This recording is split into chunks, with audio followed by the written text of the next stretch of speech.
இங்கே மிதக்கும் அரண்மனையில் பராக்கிரமன், வெள்ளை, இந்திரராணி மற்றும் கழுகு உருவத்தில் இருக்கும் பஞ்சமி என்று அனைவரும் நின்று கொண்டிருந்தார்கள். நண்பனே, இப்போவாவது உன் திட்டம் என்ன என்பதை சொல்வாயா என்று வெள்ளை கேட்க, அதற்கு ஒரு புன்சிரிப்பை சிரித்துவிட்டு, திட்டத்தை சொல்வதை விட செய்தே காட்டுகிறேன் என்று கூறி ஒரு கத்தியை எடுத்து தன் கையை தானே அறுத்து கொண்டான் பராக்கிரமன்.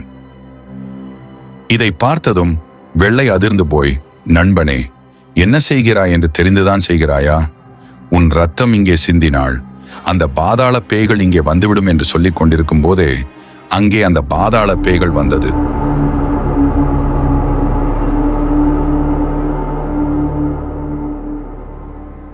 அதை பார்த்ததும் வெள்ளையும் இந்திர ராணியும் பயத்தில் பின்னே செல்ல, பராக்கிரமன் தைரியமாக முன்னே சென்றான். ஒரு பாதாள பேய் பராக்கிரமனின் அருகில் வந்து அவனை உற்று பார்த்து, போன முறை நீங்கள் தப்பித்து விட்டீர்கள், ஆனால் இந்த முறை அப்படி நடக்க வாய்ப்பில்லை என்று சொல்லி பலமாக சிரித்தது.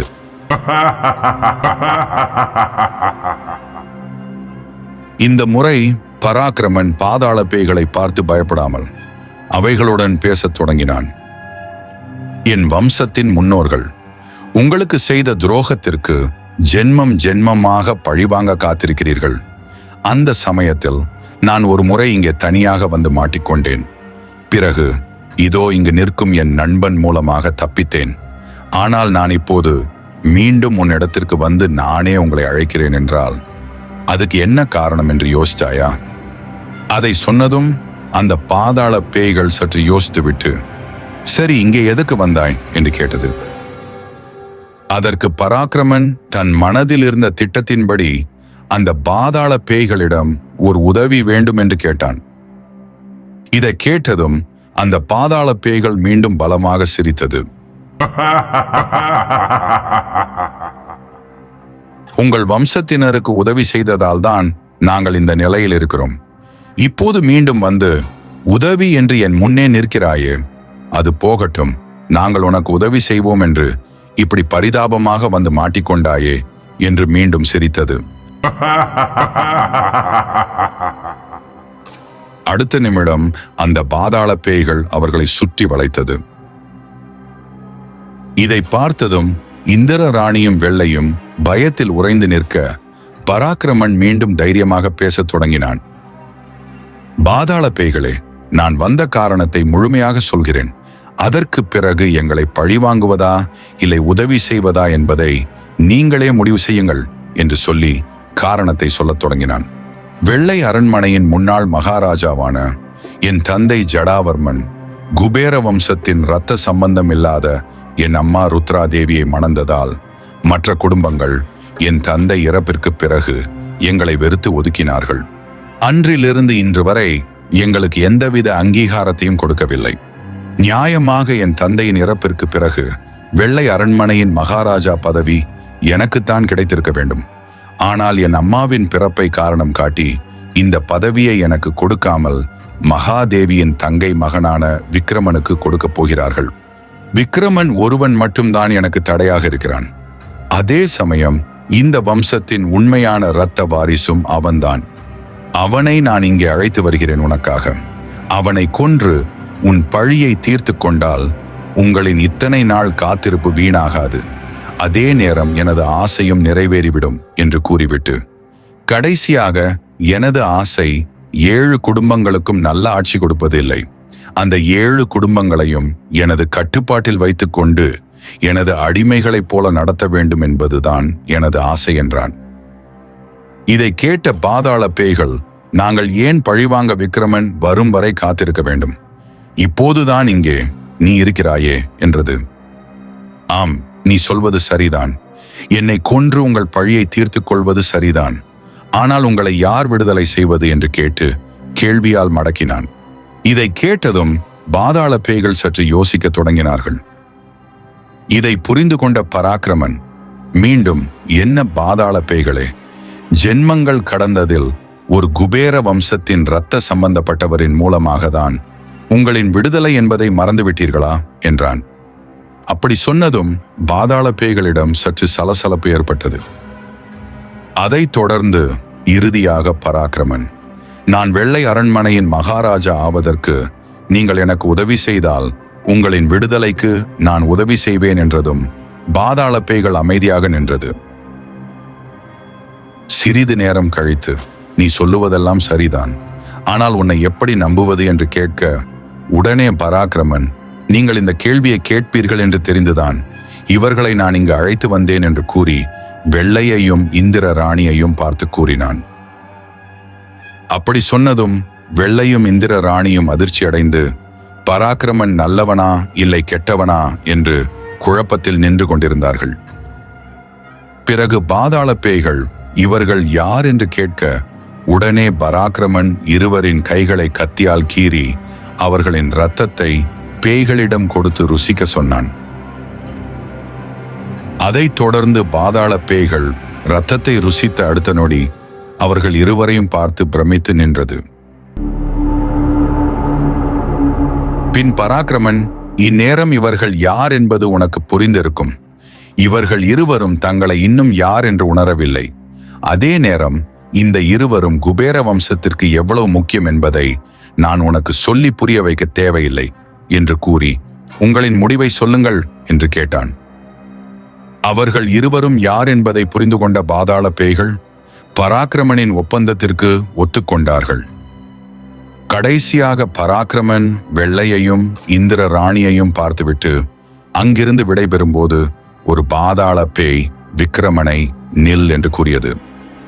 உன் நினைவில் வைத்துக்கொள், இந்த முறை எந்த தவறும் நடக்கக்கூடாது என்று எச்சரிக்க, அதற்கு பராக்கிரமன் ஒரு புன்சிரிப்பை சிரித்துவிட்டு அங்கிருந்து சென்றான். மிதக்கும் அரண்மனையின் வாசலுக்கு வந்த பராக்கிரமன் கழுகு உருவத்தில் தன் தோளில் அமர்ந்திருந்த பஞ்சமியிடம், அவர்கள் இருவருக்கும் நீதான் பாதுகாப்பு, நான் வரும் வரை என்றான். உடனே அந்த கழுகும் பராக்கிரமனிடமிருந்து விடை பெற்று இந்திர ராணியின் தோளில் போய் அமர்ந்தது. பிறகு பராக்கிரமன் வெள்ளை அரண்மனையை நோக்கி புறப்பட்டான்.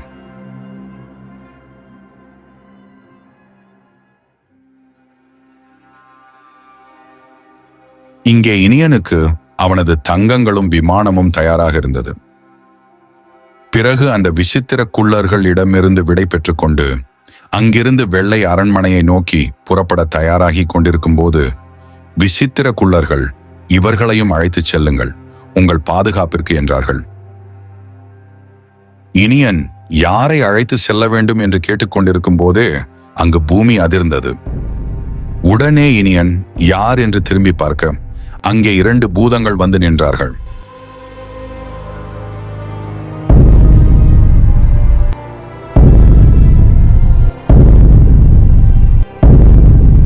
இந்த பூதங்களை பார்த்த ஆச்சரியத்தில் இனியன் நிற்க, உடனே விசித்திர குள்ளர்கள், அரசே, நீங்கள் பயப்பட வேண்டாம். இந்த பூத இனங்கள் அழிந்து கொண்டிருக்கும் போது உங்களின் முன்னோர்கள் தான் காப்பாற்றினார்கள். அதனால் இவர்கள் எப்போதுமே உங்களின் உண்மையான விசுவாசிகளாக இருப்பார்கள் என்றதும் இனியனும் சகஜ நிலைக்கு மாறினான். பின் இனியன், இவர்கள் உருவத்தில் மிகப்பெரியதாக இருக்கிறார்கள், இவர்களை எப்படி என் விமானத்தில் ஏற்றிக்கொள்வது என்று கேட்க, அதற்கு மீண்டும் அந்த குள்ளர்கள், உங்கள் இருவருக்கு மட்டும்தான் இந்த விமானம், இவர்கள் இருவரும் 1000 பெட்டிகளில் இருக்கும் இந்த தங்கங்களுக்கு பாதுகாப்பாக தரை வழியில் உங்களை பின்தொடர்வார்கள் என்றார்கள். இனியனும் இதை மகிழ்ச்சியுடன் ஏற்றுக்கொண்டு வீரையனுடன் விமானத்தில் புறப்பட, அதே சமயம் தரை வழியில் 1000 தங்க பெட்டிகளை கொண்ட தானியங்கி தேருக்கு பாதுகாப்பாக அந்த 2 பூதங்களும் இனியனின் விமானத்தை பின்தொடர்ந்தார்கள். அப்படி இனியனும் வீரையனும் விமானத்தில் பறந்து கொண்டிருக்கும் போது கீழே ஒரு கிராமத்தை தாக்க ஒரு சிறு அரக்கர்கள் படை வந்து கொண்டிருப்பதை கவனித்தான் இனியன்.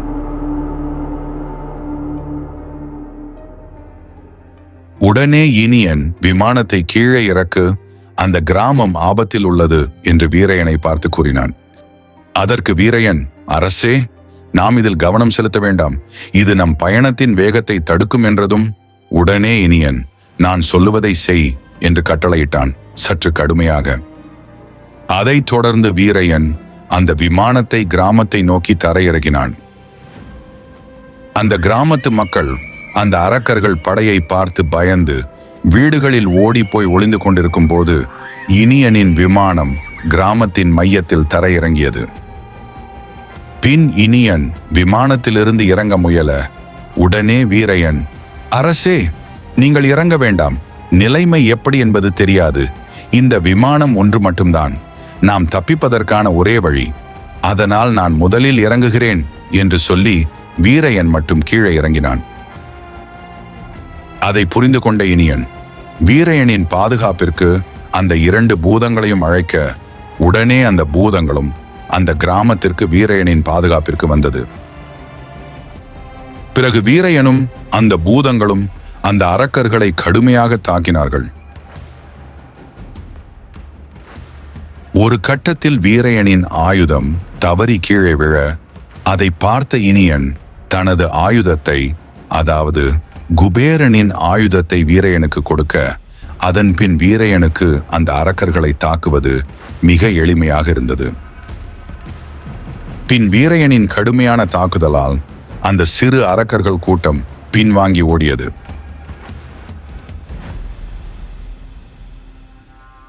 இதை அனைத்தையும் பார்த்த அந்த கிராமத்து மக்கள் இந்த கிராமத்தை காப்பாற்ற கடவுளால் அனுப்பப்பட்ட தூதுவர்கள் என்று இனியனையும் அவனுடன் வந்தவர்களையும் கையெடுத்து கும்பிட்டு வணங்கி வரவேற்றார்கள்.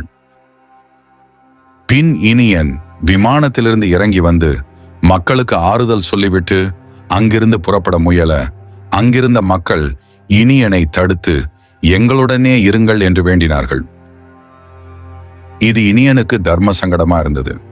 பிறகு பொறுமையாக அந்த மக்களிடம் தான் விரைவாக செல்ல வேண்டும் என்பதை புரிய வைக்க, அதற்கு அந்த மக்கள் கடைசியாக இன்று ஒரு பொழுது மட்டும் எங்களுடன் தங்கி நாங்கள் கொடுக்கும் விருந்தை ஏற்றுக்கொள்ளுங்கள் என்று பணிவுடன் கேட்க, இனியனும் அவர்களின் அன்பு கட்டளைக்கு கட்டுப்பட்டு சரி என்று ஒத்துக்கொண்டான். பிறகு இனியனும் மற்றவர்களும் அங்கேயே தங்கினார்கள். அன்றிரவு வீரையன் மட்டும் சிறு பதட்டத்துடன் அந்த கிராமத்தின் எல்லையில் நின்று கொண்டு எதையோ தூரத்தில் பார்த்து கொண்டிருந்தான். இதை கவனித்த இனியன் வீரையனிடம், ஏன் எதையோ யோசித்துக் கொண்டிருக்கிறாய் என்று கேட்க, அதற்கு வீரையன், அரசே, எனது உள்மனம் அந்த அரக்கர்கள் மீண்டும் தாக்க வருவார்கள் என்று கூறுகிறது என்றான். அதற்கு இனியன், இல்லை வீரையா, எனக்கு அப்படி எதுவும் தோன்றவில்லை என்றான். பின் சிறு உரையாடலுக்கு பிறகு இனியன் வீரையனை பார்த்து, உனது உண்மையான முழு வீரத்தை இன்று நான் கண்டேன் என்று கூற, வீரையன் இனியனின் ஆயுதத்தை எடுத்து, இல்லை அரசே, இந்த ஆயுதம் இருந்ததால் தான் என்னால் அவர்களை சமாளிக்க முடிந்தது. ஏனென்றால் எனது இரும்பால் செய்யப்பட்ட ஆயுதத்தால் அவர்களை எவ்வளவு காயப்படுத்தினாலும் அந்த அரக்கர்களுக்கு எந்த பாதிப்பும் ஏற்படவில்லை. ஆனால் உங்களின் தங்கத்தால் செய்யப்பட்ட இந்த ஆயுதம் அந்த அரக்கர்களுக்கு பெரிய காயங்களையும் வலியையும் கொடுத்தது. அதனால்தான் என்னால் அவர்களை தோற்கடிக்க முடிந்தது என்றான். அப்படியே அந்த உரையாடலை முடித்துக்கொண்டு இருவரும் ஓய்வெடுக்க சென்றார்கள். இன்று இனியன் தூங்குவதற்கு முன்பு மன நிம்மதியுடன் சென்றான். இத்தனை காலத்தில் இது மாதிரியான மன நிறைவை அவன் அடைந்ததில்லை என்றும், தனது தந்தையை ஏன் நாட்டு மக்கள் நேசிக்கிறார்கள் என்பது இப்போதுதான் புரிகிறது என்றும் யோசித்தபடி அன்றிரவு உறங்கினான் இனியன். ஆனால் இனியனுக்கு தெரியாது இதுதான் அவன் உறங்கும் கடைசி இரவு என்று.